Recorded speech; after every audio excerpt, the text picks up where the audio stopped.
네, 위기에 빠진 박근혜 대통령. 자, 오늘 부산에 내려갔습니다. 부산에 간 얘기부터 먼저 시작해 보겠습니다. 박소영 기자.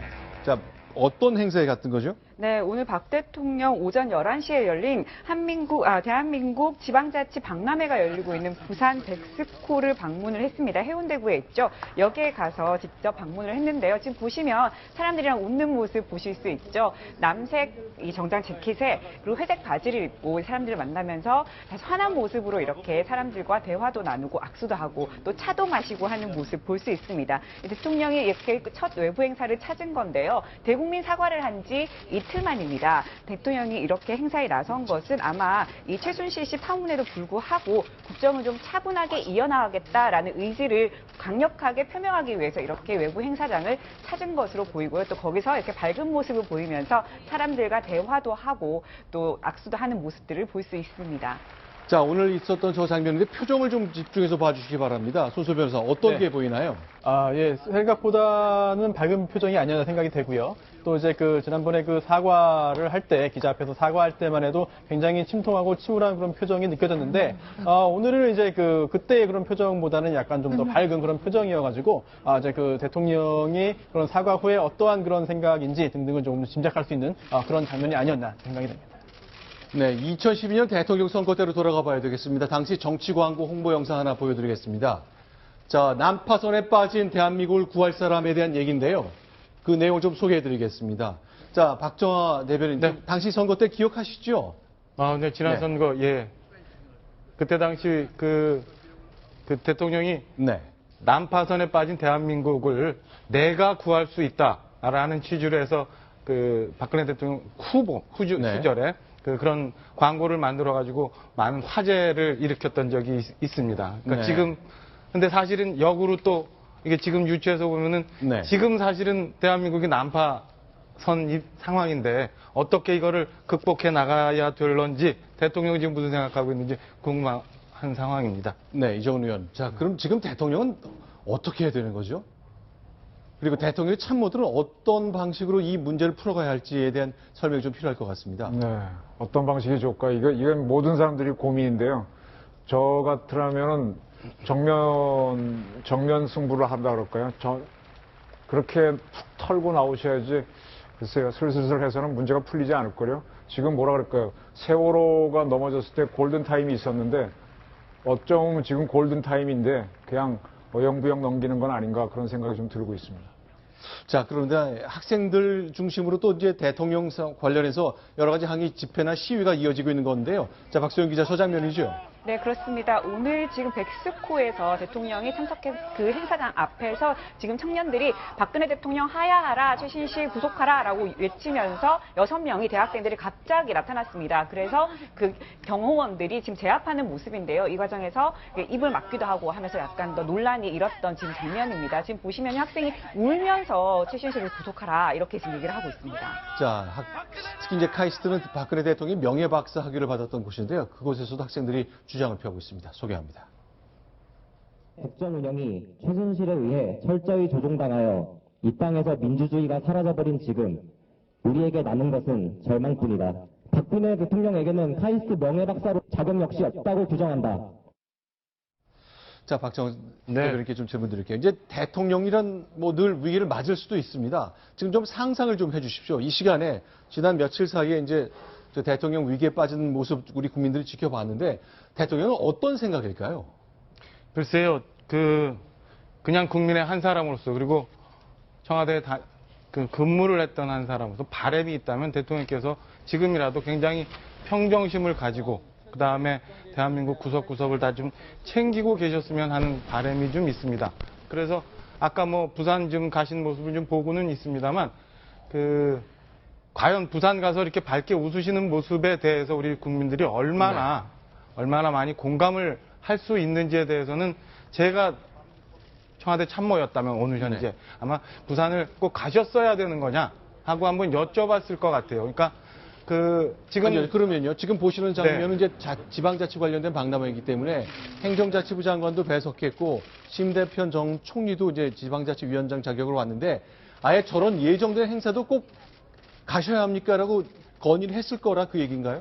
그럼요. 일단은 첫째 대통령이 건재해 계시고 네. 대통령이 정상적으로 판단을 하시면서 나라의 국정을 이끌어 나간다고 하는 모습을 보여주는 되는 것은 당연합니다. 그런데 며칠 전 사과에 대해서 네. 오히려 그 국민의 의혹을 해소가 되기보다는 오히려 네. 굉장한 그 지금 반발과 분노까지 심지어는 그 SNS상에서는 1위부터 10위까지 모두 대통령과 최순실과 관련된 얘기가 돌 정도로 네. 국민은 굉장히 분노하고 있고 이 한계 역치를 넘어서고 있는 상황인데 네. 청와대 참모진들이나 혹은 그 저 행사를 예정돼 있으니까 가자고 했다고 건의를 한 사람들은 과연 저는 지금 같은 국민들의 그 분노와 허탈감, 상실감을 네. 알고 있는지 모르겠어요. 이런 면에서 저는 제가 만약에 참모였다면 네. 그 이전 저기 안 가셨어야 맞지 않느냐. 오히려 수습을 해야 되고 안정감을 줘야 된다고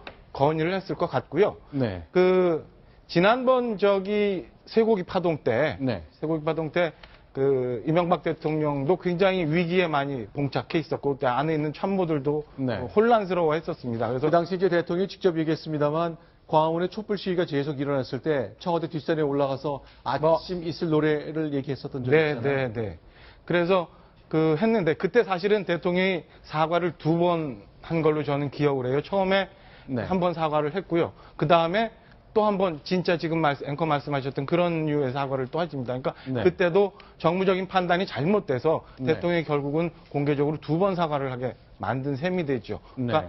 그 옳은 판단이었는지에 대해서 한번 좀 생각을 해볼 필요는 있었고요. 근데 그때는 정권 초기였기 때문에 네. 청와대 그 뭐 수석, 비서관, 행정관 그 다음에 각 부처 모두 다 유기적으로 연계해 가면서 정보 그 다음에 상황 체크 이런 것들 했고요. 심지어는 뭐 조를 나눠서 사무실에서 밤을 새면서 일을 하기도 했습니다. 당시에 이명박 대통령은 그 전에 기업 경험이 워낙 많아서 그런지 네. 그 상당히 많은 회의를 했죠. 네. 뭐 이렇게 그 침통하게 있기보다는 많은 사람을 만나고 많은 회의를 하면서 어떻게 이 상황을 극복해 나가야 되는지 의견을 많이 구했던 걸로 기억하고 있습니다.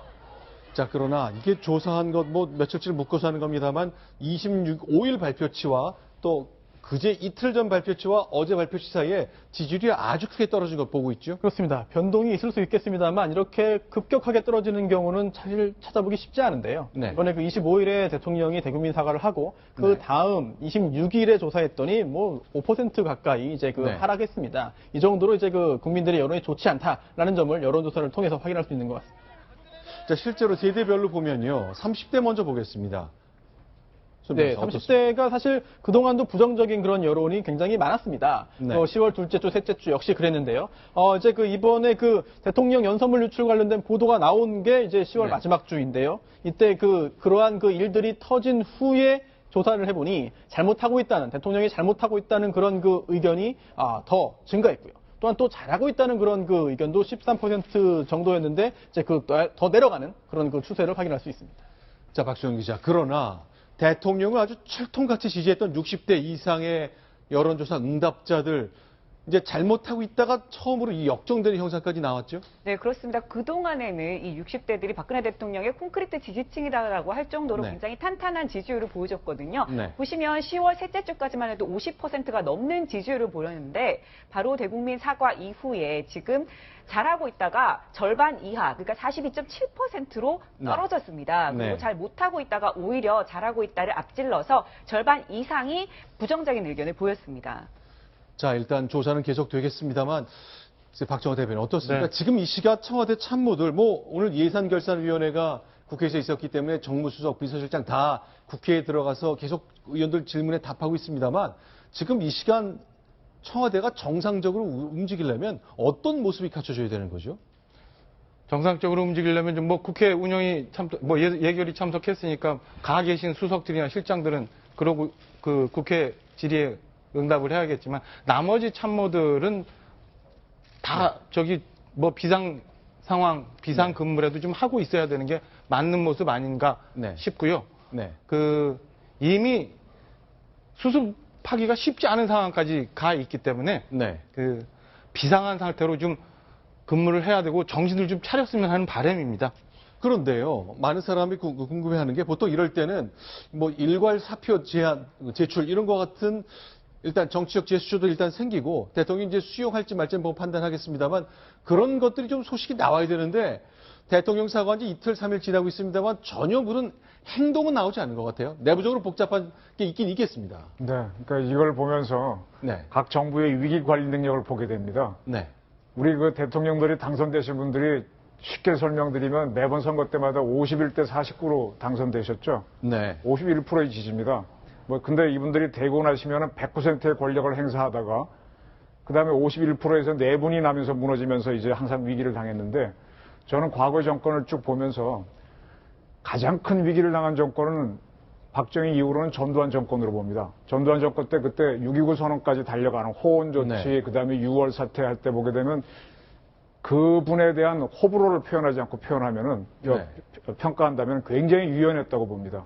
네. 그렇게 호언 조치로 가다가 6.29 때 개헌으로 받아들이면서 유연하게 변하면서 자기 임기를 채우고 빠져나갔고 그다음에 퇴임 이후에도 보게 되면 몇 차례 위기가 많았는데 가장 최근에는 박근혜 정부에서 모든 재산을 털 때도 보면은 내놓고 이렇게 유연하게 하는 걸 보면서 상당히 위기 관리를 잘한다 생각을 했는데 그게 무슨 얘기인가 하면 그다음에 노태우 정부도 그럭저럭 했어요. 이게 뭔가 하면 군인들은 항상 위기 관리를 하다 보니까 조직적으로 움직여서 어느 시스템에서는 어떻게 해야 되고 어느 사람을 써야 되는지 참모를 동원해야 되는지를 조직을 할 줄 알고 그다음에 정치인들이 쭉 대통령이 되면서는 어떤 비선 조직에 의존해서 하다 보니까 흔들리는 모습을 보였는데요. 지금 박 대통령은 그 비선 조직까지 무너져 버렸거든요. 네. 그럴 때일수록 참고를 한다면은 그 2010년도에 천안함 사건 당했을 때 청와대가 어땠습니까? 우왕좌왕했었죠.